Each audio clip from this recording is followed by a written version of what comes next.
Hello, everyone. Welcome to our second installment webinar that we're hosting together with SADC, Department of Basic Education, and Mpumalanga Department of Education. We are having this webinar in recognition of Mental Health Awareness Month, which was last month. And we are continuing with the series as we started last week. And thank you for everyone for joining us on this. Why are we observing Mental Health Awareness Month? Well, we're trying to raise awareness, truth be told. We're trying to promote the understanding of mental health problems in individuals, especially in our basic education community. As you know, we're dealing with learners that come from community that have parents. We're dealing with teachers, and it's a big community of learners and teachers and parents. So we also want to encourage people to seek help when they have mental health challenges. And we want to create a safe community in the basic education sector where families and children can feel safe, and also have conducive workspaces by people being able to recognize the challenges that they might be experiencing mental health-wise. We also want to contribute and reduce the stigma that is associated with mental health challenges and facilitate access to resources.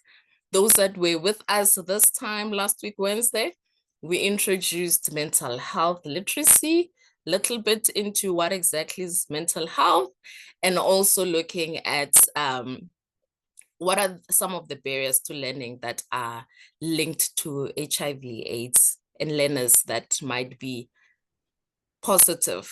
My name is Khomotso Malapane. Welcome to this webinar once again. I come from the Department of Education in Mpumalanga, and I am so excited to be having a team of ladies that are joining us today for this webinar. This webinar is hosted in collaboration with the National Department of Basic Education, and our super host, Sadak, is working with us in this. We have speakers in the background. You've seen the posters, and I'm sure you're quite excited to hear what are they going to tell us in terms of social emotional skills for learners and educators.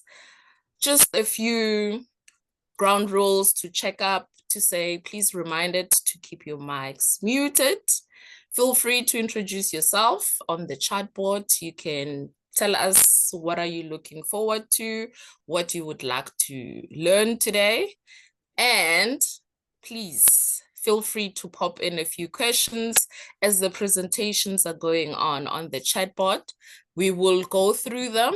I have a wonderful team in the background that are assisting us on the technical side, and a few professionals that will be assisting in responding to some of your questions.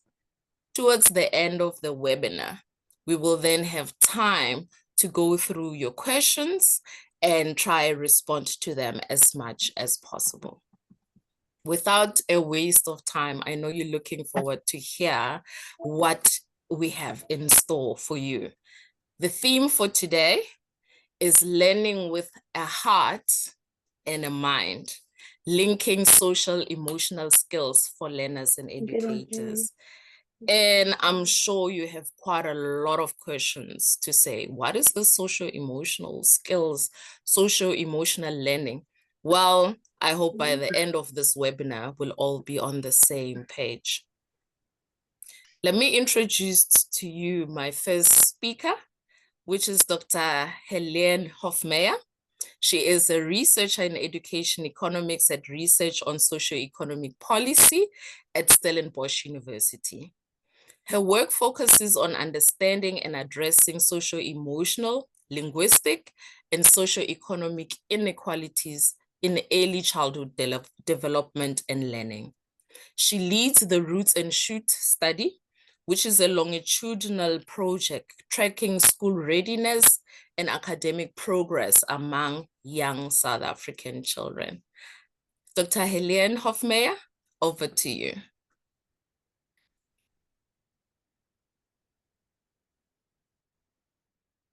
Thank you very much, Khomotso. Hi, everyone. So I'm going to jump straight in. You will see on my beginning slide, I've got a QR code there. So for those of you who actually want to look at the paper that I'm going to be talking about, you can use your phone, snap that QR code, and it will take you to the paper. So as I was introduced, I am a researcher at RECEP at Stellenbosch University, and I will be presenting on my work that really looks at school entry socio-emotional skills and later literacy and maths achievement. Maybe going to do something that's a little bit unusual, but I'm going to start off and show you my main results, which is the following. In this paper, I find that if you compare two learners who are the same age, the same gender, the same socioeconomic status, the same cognitive skills at school entry, or even in the same school, then the learner with the better socio-emotional skills at the start of grade R will perform better in both literacy and maths in grade 2. So if that sounds unbelievable to you, I hope to convince you during my presentation of this. So first and foremost, I think we have to talk definitions. When you say socio-emotional skills, people's mouths, their tongues trip up, they can't even pronounce it. It's what are we talking about? So I thought I would create this kind of visual. There in different colors, I've got the different disciplines that look at this very technical term called socio-emotional skills. So in blue, we've got teachers. They talk about things like emotional outbursts or attention span, disruption, self-control. In the green, we've got economists. We talk about very technical terms like time preference or human capital or long risk aversion. Pediatricians even use this term. They talk about things like temperament, social milestones, emotional regulation. And then you've also got, of course, educational psychologists, and those words are in red. They talk about things like internalizing behavior, behavioral adjustment, classroom management. And then in the yellow, those three big terms that I've got there, those are the overlapping categories. So those are words that across these four disciplines, this is what we refer to when we talk socio-emotional skills. So we've got emotional intelligence, attachment, and empathy. So as you can see, very many concepts that fall under this very broad umbrella of socio-emotional skills. And I would like to say up front, I think every discipline probably brings an important insight into understanding what these skills are and why they matter for learning. And I think that the truth, the real essence of the matter hopefully comes somewhere in between all these different disciplines. But I'm an economist, so I'm going to talk like an economist tonight, but it'll be great to hear other perspectives as well. So what I'm using to define socio-emotional skills in my study is the ELOM 4 and 5 Social and Emotional Functioning Scale. So the ELOM is the Early Learning Outcomes Measure. It's the national assessment that is used by the Thrive by 5 study to assess learners' readiness for grade R. So there's a component of this assessment that is called social and emotional functioning. So it's got these two parts. On the one side, we've got the social relations with peers and adults. The way it's defined is the child plays cooperatively, they're able to form relationships and interact appropriately with both their peers and adults. So this is all about relationships, the social side.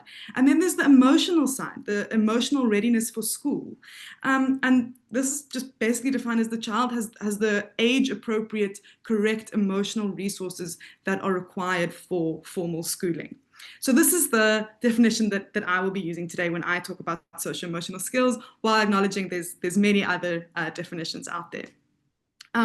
So some background theory, why do we even investigate these skills?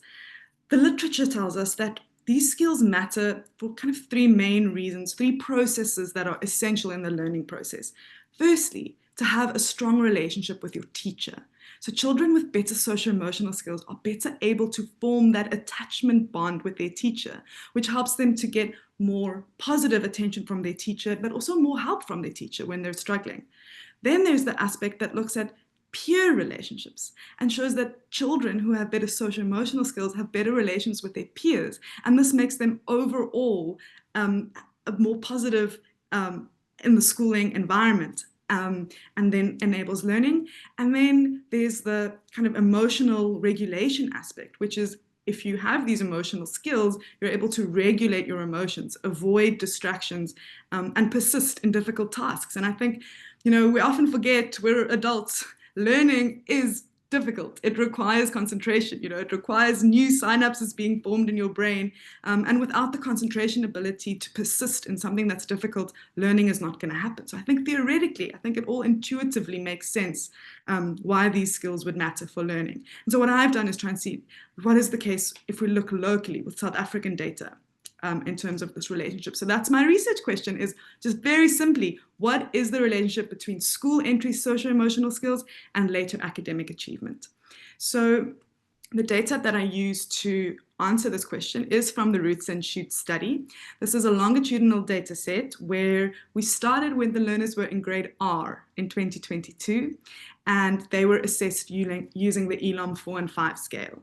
Now that scale, as I mentioned, has this social and emotional functioning component to it. So we use that instrument to capture social and emotional skills at the beginning of grade R. But importantly, it's also got the rest of the ELOM 4 and 5 facets of early childhood development. So we've got executive function, we've got early literacy and numeracy, we've got early cognition, working memory, so all the skills that would typically be called cognitive skills, we've also got in our data set.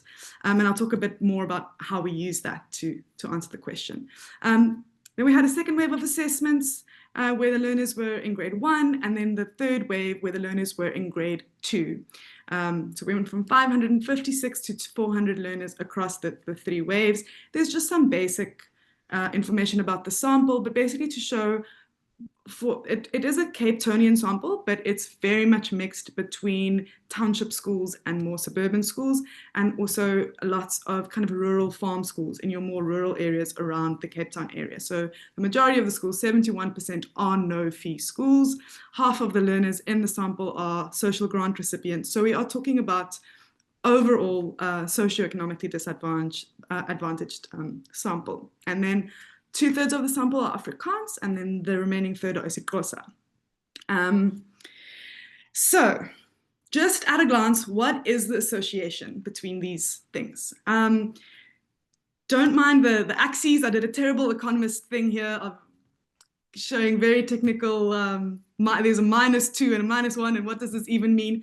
Don't get too hung up on the magnitudes here. What's important is just the association. So here I'm plotting the association between socio-emotional skills and literacy on the left and maths on the right. And the only thing to take away here is that we have the strong positive correlation. So the higher learners' socio-emotional skills, the high in grade R, the higher their literacy and math skills at the end of grade 2.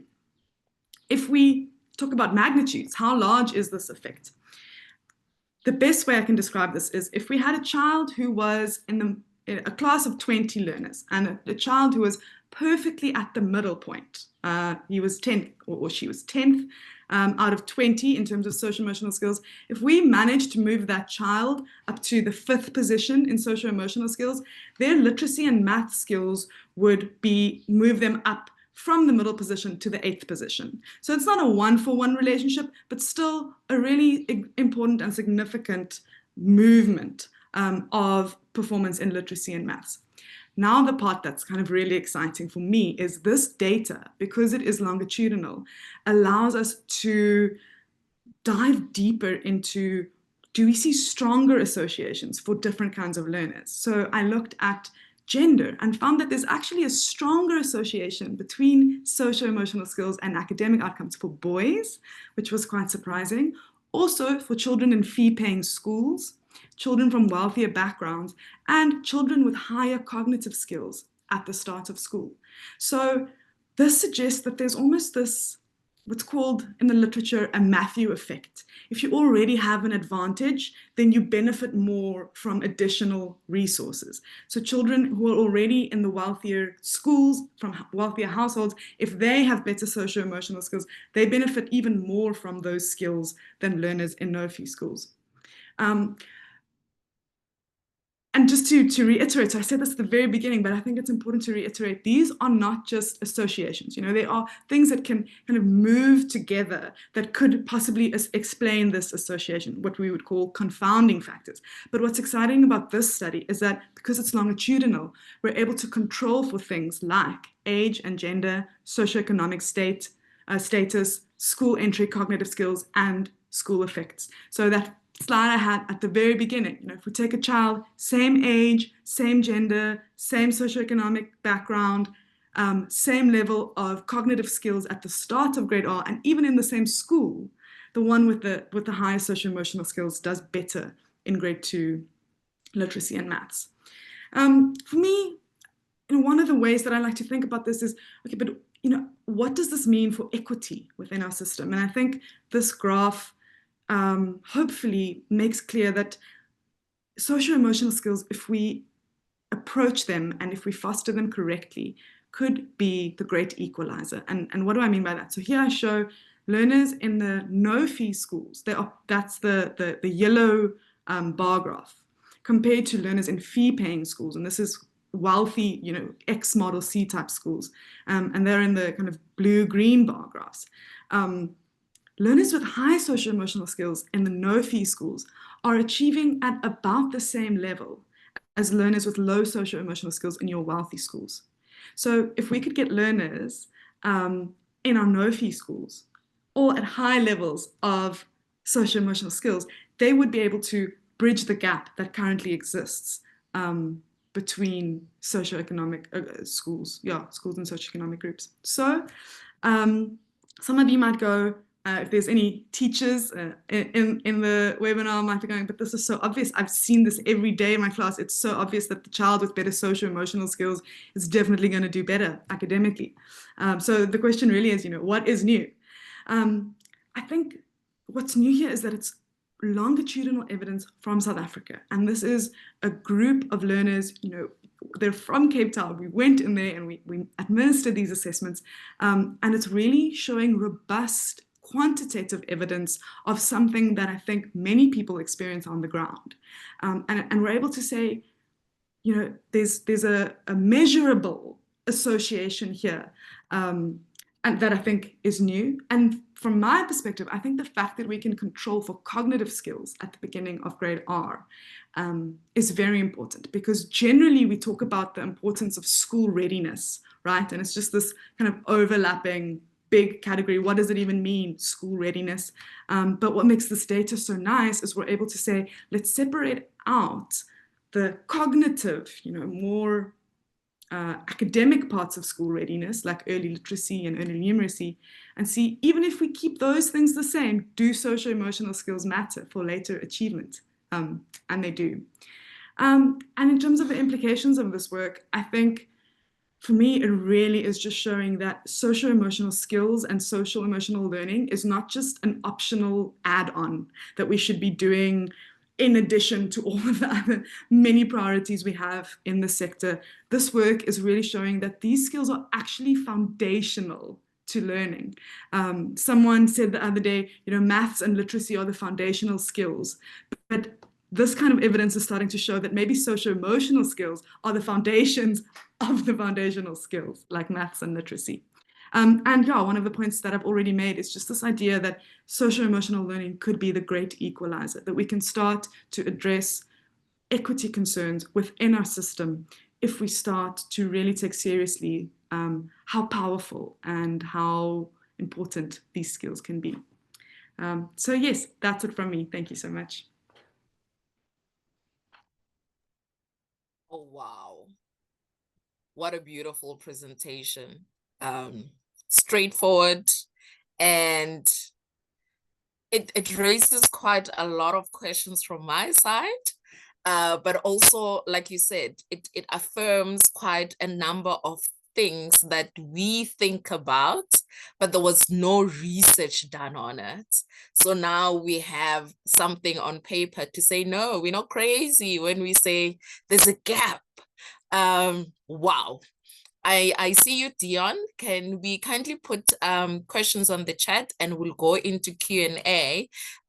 Just note those questions as much as possible, and then we will attend to them. But for me, EQ comes up, empathy comes up, and yeah, it's quite interesting that we're starting from grade R, the foundation phase, and we're looking at how these kids are going through the grades. And I asked myself, in the next 10 years, what are we going to see with these children?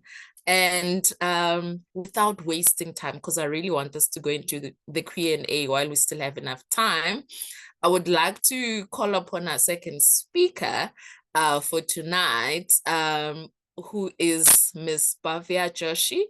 She is involved in capacity building activities with teachers on socio-emotional learning and digital pedagogies at UNESCO and GIP.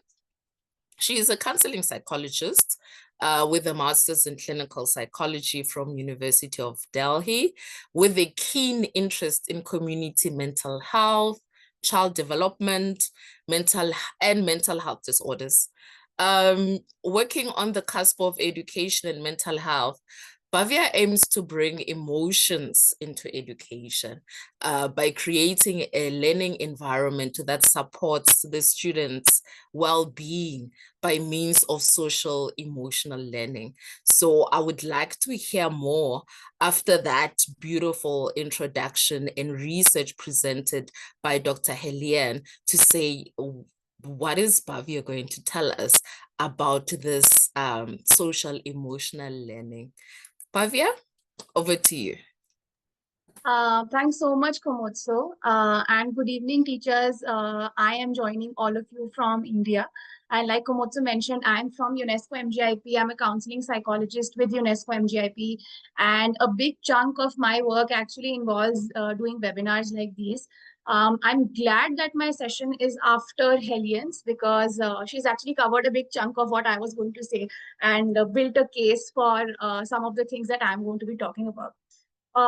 So for starters, I am a practitioner, right? I practice SEL in classrooms with children in different contexts. And in my 20-minute slot that I have today, what I'm going to do is introduce to you one practice that you can take back from today's session to your classroom tomorrow, right? That's my aim for today. No jargon, no theory, just one practice for you to take back and start implementing social and emotional learning in your classrooms from tomorrow. And with that, I am going to share my screen. Can you see my screen? Yeah? Okay. So this is the title of my presentation for today, bringing emotions into education, bringing emotions into our classroom, and seeing the magic that they bring about in transforming our educational spaces, right? Before we move forward, I just have one request for all of you. I'm going to be asking you some questions throughout today's session. Please interact with me. Please interact with me over chat. Because if you don't, then it's going to be very boring. So please, let's keep this interactive and let's be connected over chat. Quick brief about UNESCO MGIP. So UNESCO MGIP stands for UNESCO Mahatma Gandhi Institute of Education for Peace and Sustainable Development. It's a Category 1 research institute of UNESCO, and our primary goal is to promote SDG 4.7, which is education for sustainable and peaceful education for the sustainable development and peaceful societies. And as part of that, MGIP has identified a SEL as a pathway towards peace and sustainable societies, and hence all the work that we do at MGIP is centered around social and emotional learning. A big part of that is our work with teachers. In fact, last year we worked very closely with DBE in South Africa to implement one of our SEL programs across 7 provinces in South Africa, and that's exactly how I got in touch with SIBO and Komotso. So that's me on the screen. We've already met. Agenda of the session, like I said, it's going to be completely practice oriented. We're going to go back today with one solid SEL activity to do in our classroom starting tomorrow. Helian has already covered the definition of social and emotional learning, just going over it very broadly. So SEL is the process of acquiring competencies to build social connections, recognize and manage our own emotions, establish positive relationships with others, engage in responsible decision making, and handle difficult situations, right? So any competency or any skill that can help me in managing or recognizing my emotions, building positive relationships with others, enhance my own relationship with myself, or help me engage in critical inquiry will fall in the broader umbrella of social and emotional learning. On the bottom here in yellow, you can see some examples of what SEL skills can be, right? So there's self-awareness there, there's mindfulness there, there's also decision-making included, social awareness, critical inquiry, empathy. All of these fall under the broader umbrella of SEL or social and emotional learning. The practice that we are going to be practicing today, the one activity for us to take back to our classrooms, is going to be related to self-awareness, which I've also highlighted for you on the screen. Self-awareness basically in very simple terms refers to our capacity to be aware of who we are, what our strengths are, what our weaknesses are we able to identify what emotions we are experiencing even in a given sense of time, which then drives our behavior in different situations, right? It seems very, very basic, and most of us think that, we are very well aware and we know who we are, where we are coming from. But once you actually get down to things, you realize that, oh, I might not be very much in touch with who I am. And there might also be some blind spots to all of us. So here's my first question for all of you. I'm going to start out with a quick emotion check-in. An emotion check-in is when we take a moment to pause and we ask ourselves that, okay, how is it that I'm feeling right now? How is it that you are probably feeling sitting here in this webinar today, listening to me, listening to Komotso, listening to Helier? So what I would request you to do, colleagues, is to share with me on chat, what is it that you're feeling right now? Take a minute to answer this question. You can answer by typing in your responses, or you can send me also emojis. So words and emojis are both welcome. Okay, Alison, thank you for sharing that smiley. We also have Kirsten's feeling pretty exhausted. Komotso, I think herself is not in the, she's slightly tired, I think. I think that's what that emoji means. We have somebody feeling overwhelmed as well. Mariska, I completely understand. It's midweek, but I'm completely drained too. I resonate with that. We also have many other responses. Somebody's feeling mellow, drained, another smiley there. Somebody's also here feeling anxious, overwhelmed, excited. Somebody's also sent us this annoyed emoji and some crying emojis on the chat. I'm just reading some responses on the chat, colleagues.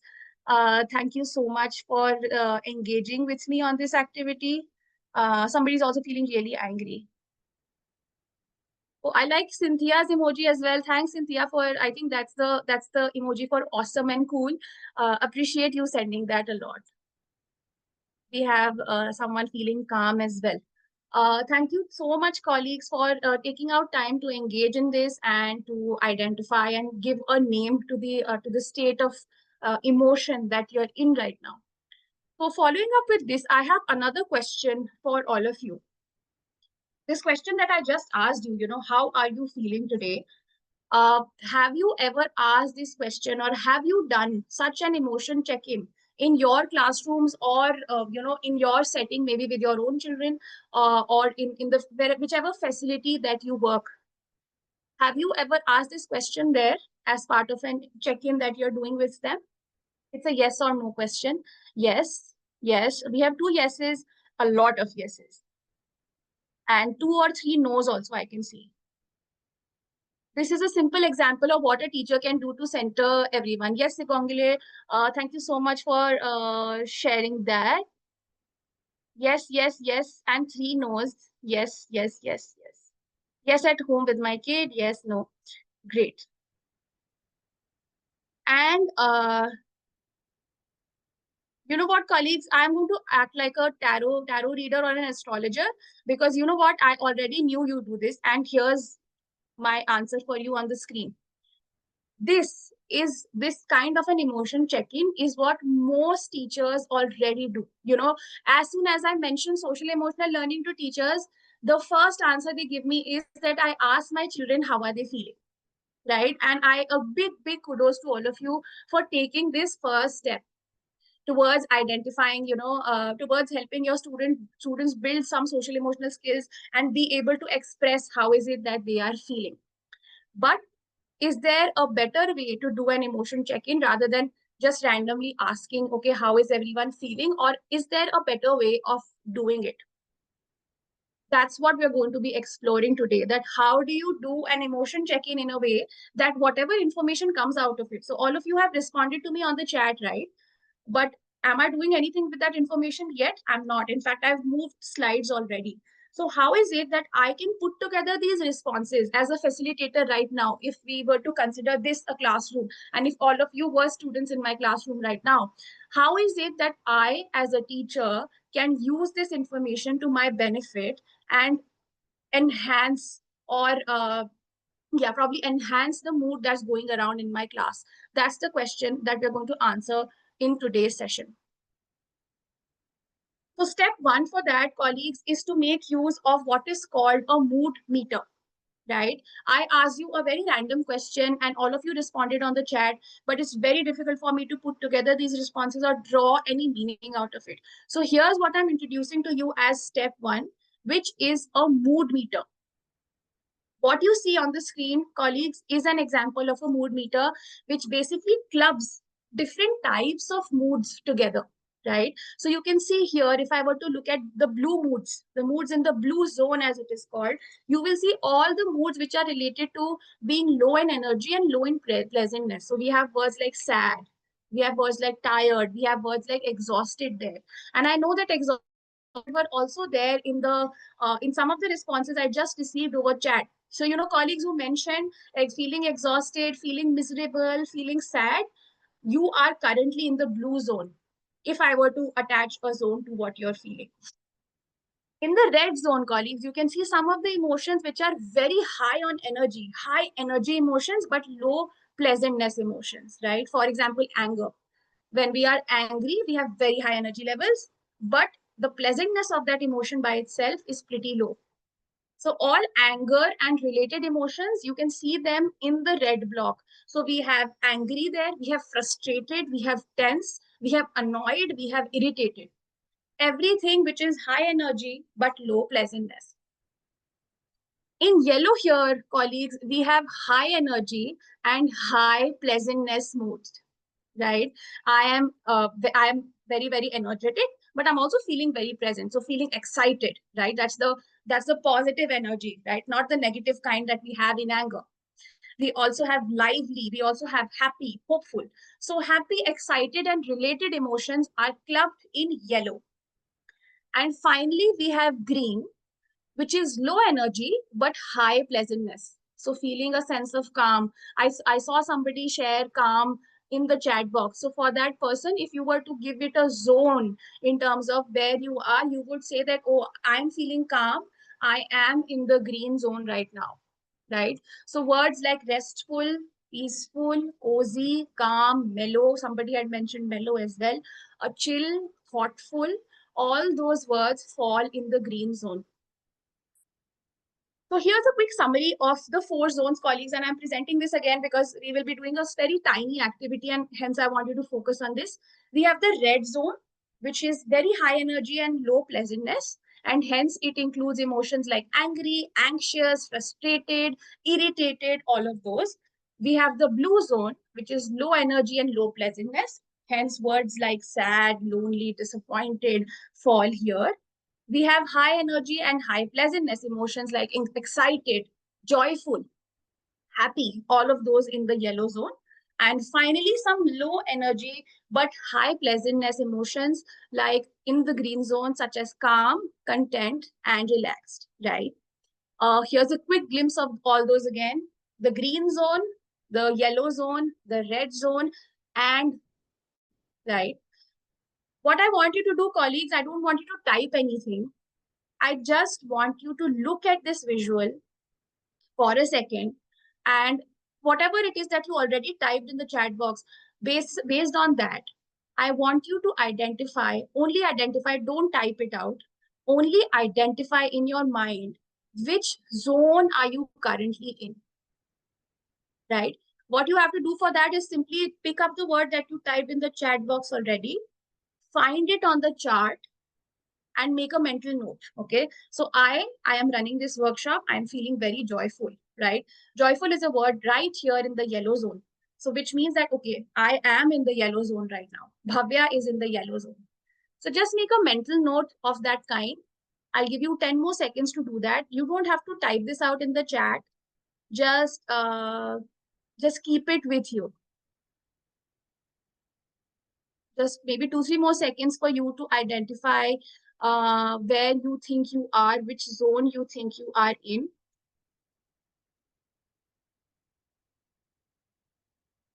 And once you're done, what I want you to do now is to participate in an activity with me, right? I want you to scan this QR code go onto this QR code and mention the zone that you are currently in, right? Don't type it on the chat. Scan the QR code and then send it to me. What I'm also going to do is to send you the link to this Menti for you to feed in case you're unable to scan.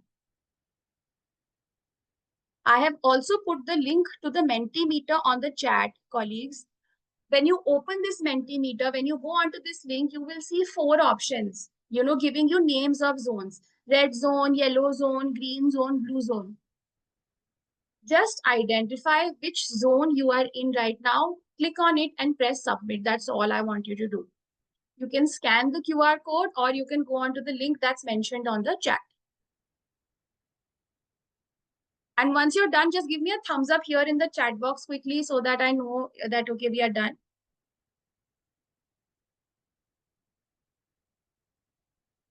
Thanks, Komotso. So you are done. You've already sent in your response. Thank you, Helian. Celeste, Laura, thank you for letting me know. We'll just wait for a couple of more responses. This is more of a demonstration for you. And then, you can probably adapt it to your class context. Thank you, colleagues. Great. So here's what I have for all of you now. Yes. So as you can see, colleagues, as and when you're submitting your responses, they are popping up on my screen, right? So I have 13 people who are in the green zone. I have 10 people in the yellow zone, 7 in the red zone, and 12 in the blue zone, right? Now, what this are more people responding? We can wait for a couple more people, colleagues, and the visual on the screen is dynamic. It will keep building up. Thanks, Natasha and Pamela, for responding.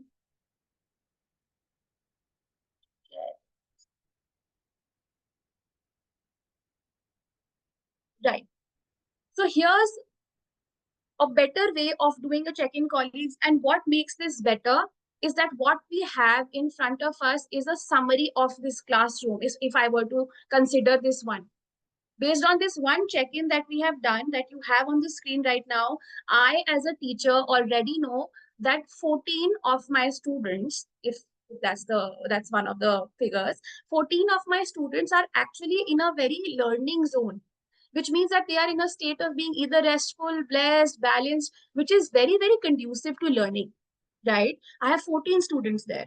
But at the same time, I have a very high number in the blue zone as well. I have a lot of us feeling tired, feeling bored, maybe disheartened, lonely, miserable, irritated, morose. In the red zone, I have 7 of you, which means that many of you are probably feeling nervous, tense, frustrated, furious, frightened.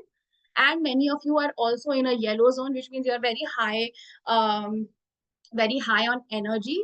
You're feeling probably very focused, proud, happy, joyful, energized, all of that, right? The reason why I am calling this a better version of a check-in, colleagues, is because this gives me a better picture of where my students are. And if I were to do this in my class, and I have done this in my class and it works beautifully, is I would actually put up on the wall one yellow paper, one red paper, one green paper, and a blue paper to create a physical version of this mood meter, which means that there would be a physical version of this, and I would ask children to write the emotion that they are feeling and come and paste it on this sheet of paper, right? And when your students walk up, 40 of them, 45 of them, or whatever is your class strength, when they walk up and they paste their pictures just like you did, right? Your responses came in whichever zone you were in. When they come and put up their responses on this emotion chart, what you will end up with will be sort of like a temperature of your classroom. What is it that my students need right now? Are they ready to learn or are they not ready to learn? Is this the best time for me to do a math class, or is this time for me to pause and ask them, okay, what's happening? Why are most of us in the blue zone, or why are so many of us in the red zone? What's going on? What this can also help us do, colleagues, if this was not anonymous, had your names been here, I would have probably after the session, if I were your class teacher, I would have come to you, maybe Komotso. Okay, I saw that you pasted a sticky in the blue zone. What's up? Are you okay? Do you need to talk about it? Do you want to talk about it? Because we also know, colleagues, that not all of our children will be as vocal and willing to approach us, right? So if we ask our children to also write their names on the chits that they are coming up and pasting on the sheet of paper, we can also get a glimpse of individual moods and start to track that, okay, I see Komotso, she's always in the red zone. Or day after day, she's always putting her sticky only in the blue zone. What happened, Komotso? Do you want to talk about it? So what this will enable us to do, colleagues, as teachers in the classroom or any other facility that we are in, is to track individual students, but also larger classroom mood. Think about doing such an activity, colleagues, right before you're about to take a maths test, right? When emotions are running high, right? Anxiety is running high, or some other very high stake exam that the students have to give. If you were to do something like this at that point in time, the kind of data that you will get to maybe then decide that, you know what, okay, I need to do something to calm them down, maybe reassure them that this does not, their life doesn't depend on this one test or something like that.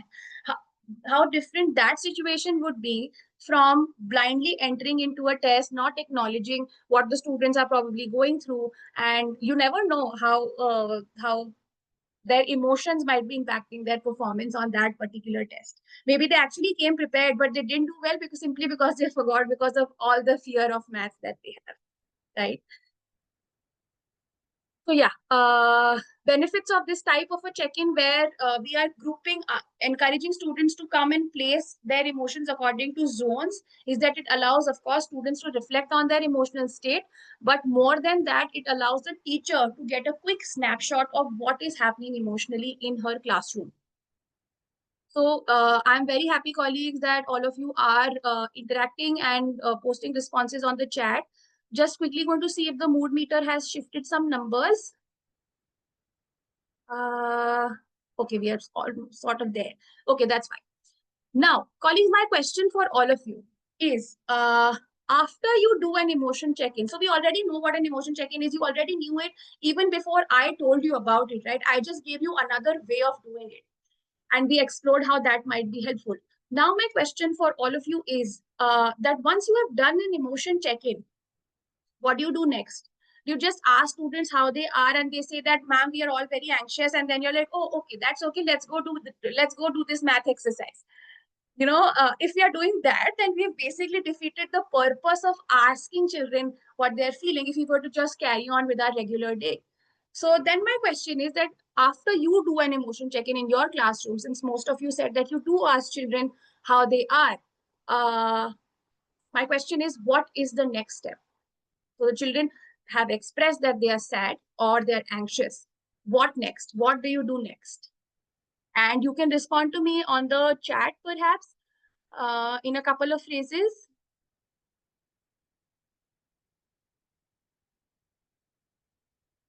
Help them to regulate.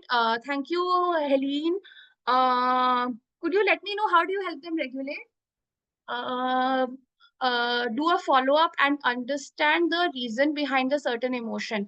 That's great, colleagues, if you're able to do that with individual children. Here in India, the class strengths are so high, and I don't blame the teachers for this at all, but it's very difficult to track and interact with individual students. I would say validate their emotion and then proceed with a short nervous system regulation exercise. Thank you so much for sharing that, Natasha. Do an activity to calm them. So, do a follow if necessary to speak. Maybe you sometimes have to speak to the parents. Great answers there, colleagues. And all of these are valid answers, no questions there, right? But again, coming back to help them to come home and relax, okay, validate, then reflect their feelings. Deep breathing, pressure points, wall pushes, chair pull-ups, provide proper plan of action. Great. Thank you, colleagues. The fact that all of you are engaging in this kind of effort where you're not just doing some activities with the child in that moment, but also involving parents, I think that speaks volumes about the kind of, commitment that you already have towards enhancing children's social and emotional learning, and I applaud that truly. But here's what I'm going to tell you related to what we just discussed. The reason why we do an emotion check-in in this format is not just to get a picture of where my students are, but also because each of these zones has a very, as you can see, some of these are low energy and some of these are high energy, right? Which means that if somebody is in the blue zone, you probably don't want to do a calming exercise with them. They're already very low on energy, right? A calming exercise will work best for maybe somebody in the red zone where they are experiencing a lot of anger, or maybe somebody who's overly excited. For somebody in the blue zone, maybe you want to sort of uplift them a bit, uplift their mood a bit, maybe do some other type of exercise, right? And this is the other benefit that comes with doing a mood check-in with the mood meter. What you have on the screen now, colleagues, is giving us an indication of the kind of activity that your students will be the most receptive to. The activities that your students will be the most receptive to based on the kind of zone that they are in. So if most of you in my class are saying that you're yellow zone, for example, you all are excited, you're joyful, you're enthusiastic, this is, for me as a teacher, a great time for engage all of you in group brainstorming. Give an outlet to that energy, some creative projects, some group discussions where all of you get to talk. This is probably a really bad time to get you all to individually do a maths problem because all of you are very high on energy. This is not the right time to do that. So use this information, colleagues, again. Use the information you get from the emotion check-in to design your session and choose what is it that you want to do on that day. Maybe your topic, you don't want to change your topic, that's fine. But do you want to address that topic? You want to do maths, you want to do decimals, but do you want them to do that specific worksheet on that day? Or is there some other discussion-based method that you want to use on that day? If most of you would have said that, hey, Bhavya, we are in the green zone today, everybody's answers are pooled in the green zone. What does that tell me? That everybody is in a very reflective, calm, relaxed state. This is the time when I want to give you an individual worksheet. This is the time I want to give you some writing task, something that you're doing independently because all of you are pretty calm already. I don't need to spend time to regulate your emotions in that case. Had most of you said that, Bhavya, we are all in the red zone. We are very angry. Our favorite teacher has left today. This is where I would probably use all those self-regulation activities. I need to calm you down. I need to spend some time acknowledging that, okay, I understand that this teacher has left. And what is it that we can do now? Give some outlet to the emotions and the energy that you're experiencing in that moment, and maybe get you to move a bit physically, some jumping jacks, some stretching, just to release all of that tension that you have built up. Had most of you said that, Bhavya, we are all in the yellow zone, everybody's responses would have pulled up in the blue zone. I would have done some gentle activities. You're already low energy, you're very low on pleasantness, not a very good day probably to get started with a new topic. I would start on a new topic when all of you would have said, I'm in the green zone, we are in the green zone. So maybe some gentle movement, some peer encouragement, some circle time, if you are aware of what that is, some peer interaction in the classroom, some gratitude journaling, maybe reminding you of some things to be proud of, some things that are great about you that you've probably forgotten in this moment when you're feeling sad or disappointed. So colleagues, my point is, whenever we think about self-regulation, we always think about bringing down an emotion. The assumption is that we are experiencing some heightened emotion and we want to reduce the intensity of that emotion. But sometimes when we are feeling very down already, like when we are feeling sad and disappointed, a breathing exercise cannot work. You need to give me something to take my mood up. You need to lift my mood up, right? So make sure that once you have done that check-in, you don't stop there. You use that information to then decide that, okay, yellow zone, this is what I'm going to do. Green zone, this is what I'm going to do. Red zone, here's what I do. Or blue zone, I'm going to change my strategy. Today is all about talking about what's going on in this class, right? So, colleagues, the goal of today was to introduce you to this one very simple tool to use. You don't need anything. You need 4 papers, stick them together, write green, blue, yellow, red on them, put names of emotions on them. You can simply write them. You don't even have to print them, and use that in your class every day. Get students in the habit of expressing how they are feeling.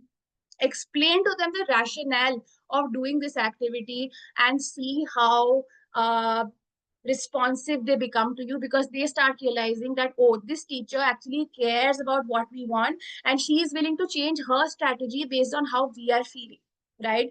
A great tool to build understanding between teachers and students. Yeah, so I think that's all from my end. Just practice this one tool in your classroom and experience the magic of SEL. Yeah, and that's all from my end. I'm here if you have any questions for me. Thank you. Oh, wow. Thank you so much, Bhavya. You can see with the emotions coming up, the clapping of hands, the hearts, and that. And it's amazing that this tool, it can work beyond the classroom. I'm sure you can see in the comments. It can be part of the staff room. Every morning as teachers walk into the staff room, they check in.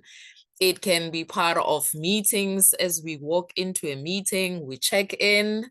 Yeah, but it puts literally the teacher at the center to be adaptive. You need to be adaptive. You're not changing the content, but you're changing how you're going to present the content after you're reading the color zone of the classroom. So if you're teaching social science, you're still going to teach social science, but you're changing how you're going to present your class for the day. Either you're going to do group work, or you're going to do individual work, or you're going to do brainstorming, or you're going to take the class outside and they're going to learn some social sciences outside. Thank you so much, Bhavya. I would like to get my technical team to assist me with the questions, if there's been any questions on the chat box. And then from there, we're going to give 3-4 minutes for unmuting. I remember there was a hand that was up, then we can be able to respond to those questions. Casey, Sibo, Unati, any questions that are there on the chat bot that we can respond to?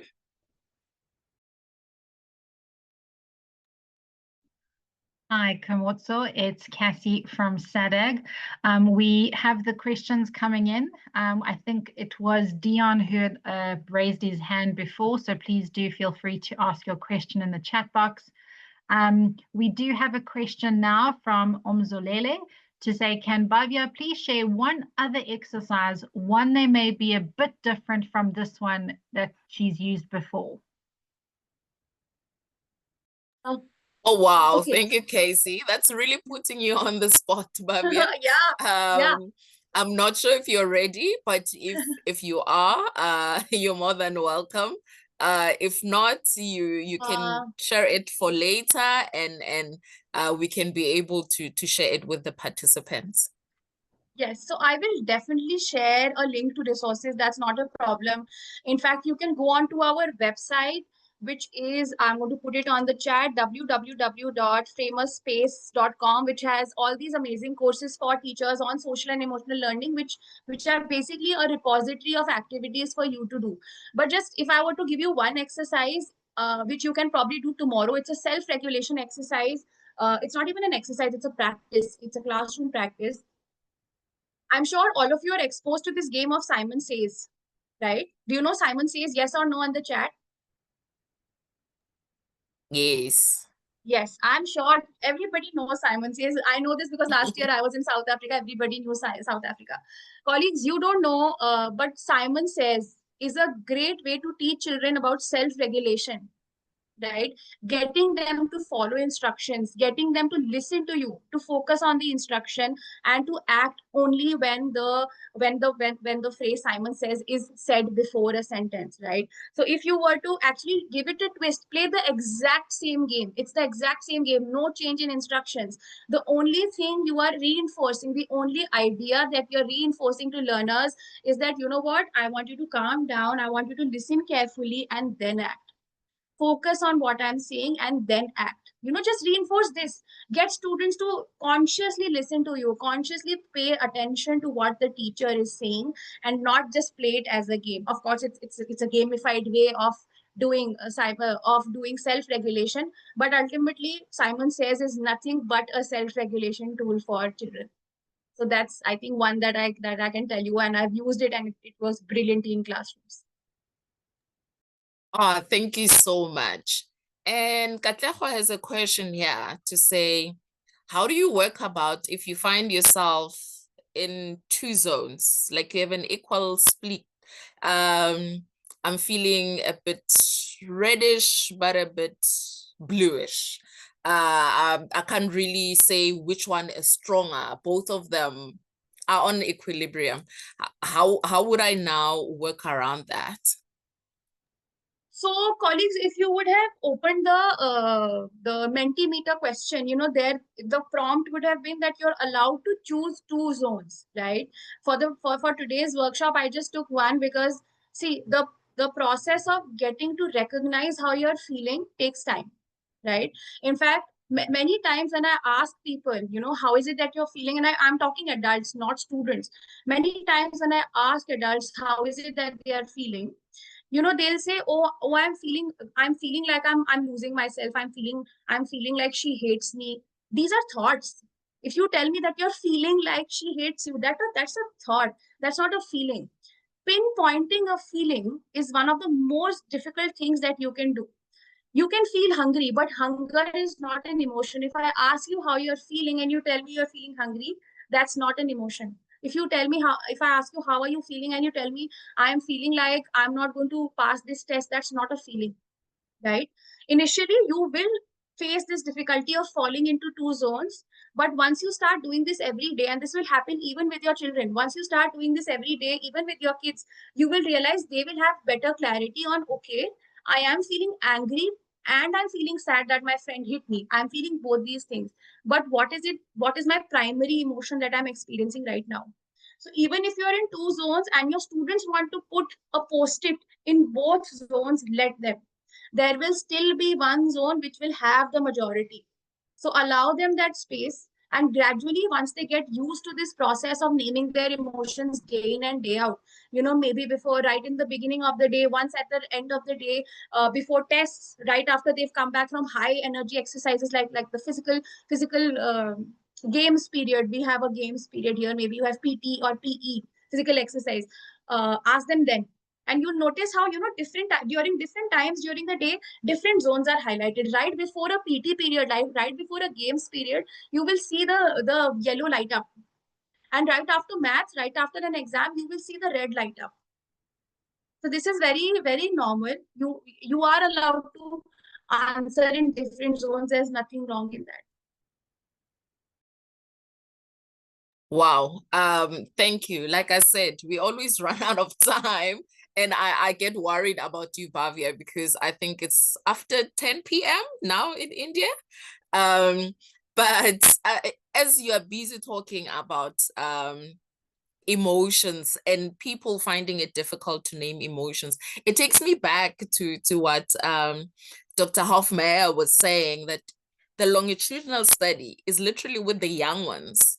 You're looking at 5-year-olds, 6-year-olds. How do we get those ones to even know what emotions that they're feeling, to even name the emotions? Because most of the time, children will express their emotions through physical activity, through physical pain. They will have a stomach ache because they have a certain emotion they're going through. They will have a headache because there's a certain emotions they're going through, but they wouldn't necessarily know how to name their emotions. So I would like, in the next minutes before I literally let everyone go, if the two of you can just put that together and see how do we now be teaching this socio-emotional skills to these young ones that we're still trying to work around the vocabulary, the language, the understanding of what exactly are emotions.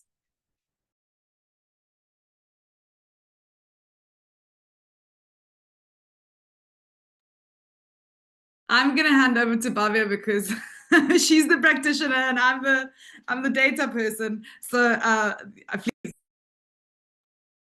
So thanks for that question, Kumotso. And you're very right that in young children, it's even more difficult, and that their emotions are often expressed through bodily signs, right? So when a student gets that stomachache in the morning, every morning when there is school, that's actually communicating something to you and to me, right? This is not them throwing a tantrum. This is literally them telling us that this is something that's making it difficult for me to function. School is probably making it difficult for me to function, and I need to be away from it.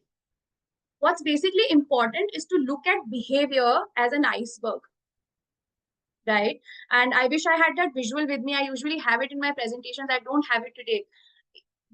We basically have to, when we are approaching children, the basic mindset has to be that every behavior that a child is showing is an expression of some underlying emotion, right?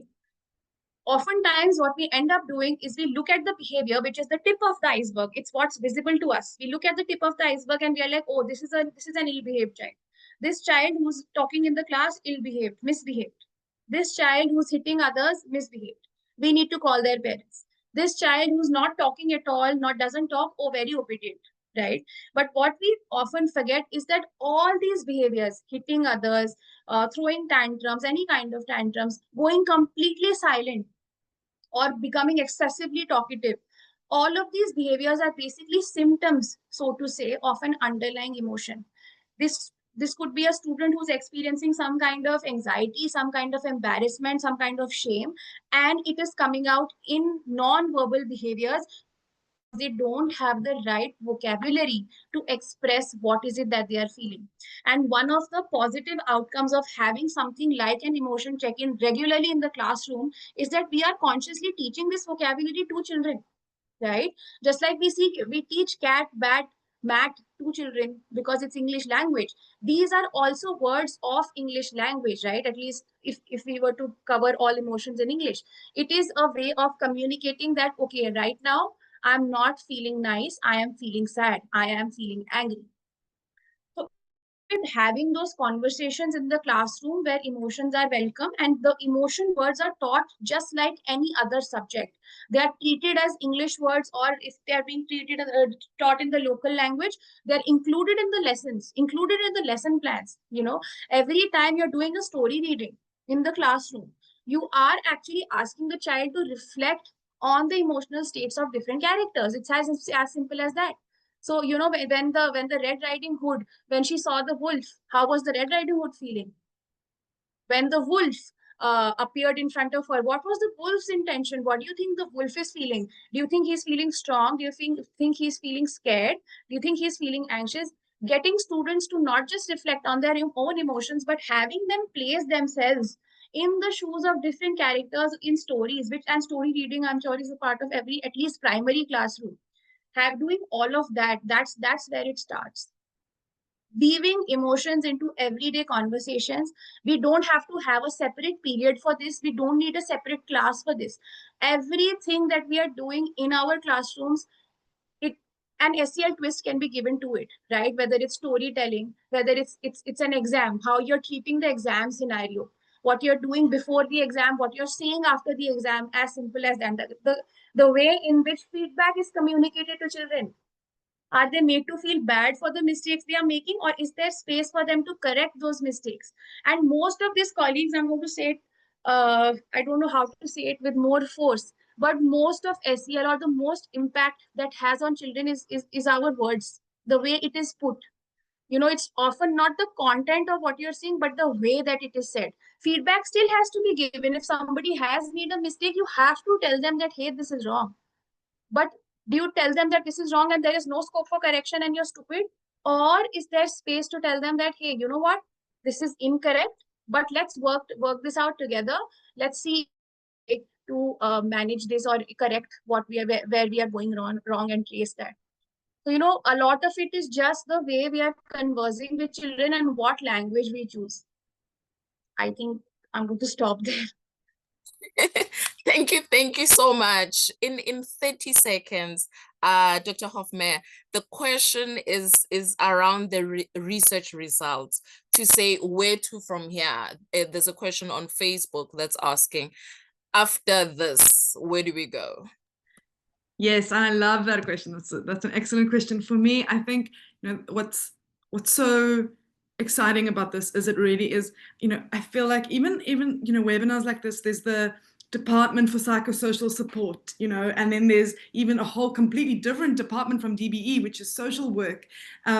And then we have DBE, and everything is separate. And DBE does like maths and literacy. And I think what at least my work is showing, and I'm sure as all the teachers know in this webinar, those things are not separate. Children's mental health and their emotional states are directly linked to their academic outcomes. So I really hope that the next part of this is to explore this even further and to say, what interventions can we do in schools, like this amazing example that we saw today, that I'm so encouraged to see how useful the teachers in the room found it, because it just shows that there are things you can do that are quite simple. This is not rocket science. To be able to empower teachers because now we know socio-emotional skills are linked to literacy and maths outcomes.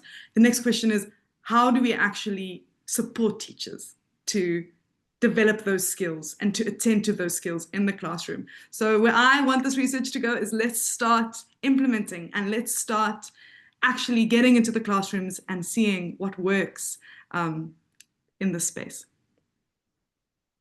Thank you so much. And thank you for everyone for staying beyond the 7 o'clock scheduled time. I hope you really enjoyed the webinar and you've learned a lot. And there's a key word today we all learn: social emotions, whether it's the skills around it, the learning, how we can be able to use that in the classrooms, in the meetings, in the staff room, and how it has an impact on how learners can learn in the classroom. If they have a high level of socio-emotional levels, they can be able to accept the content that we're teaching them, whether it's mathematics, English, life skills, and that. Please do join us next week. There's still another series happening next week. Same time, same place. The link will be shared. And please note, those that are looking for the recordings and all of that, it will be sent through to you towards the end of the week or latest next week. There will be a link that has the summary of the webinar recording so that you can rewatch and you can be able to pick up some of the things. And thank you so much to our presenters. You really opened our minds. And I'm sure tomorrow the South Africans classrooms, and I saw someone from Lesotho, will be very vibrant.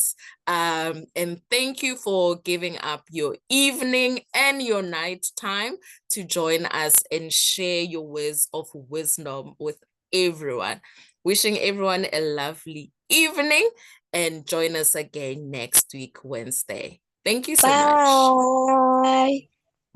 Bye. Thank you. Bye. Bye. Bye bye.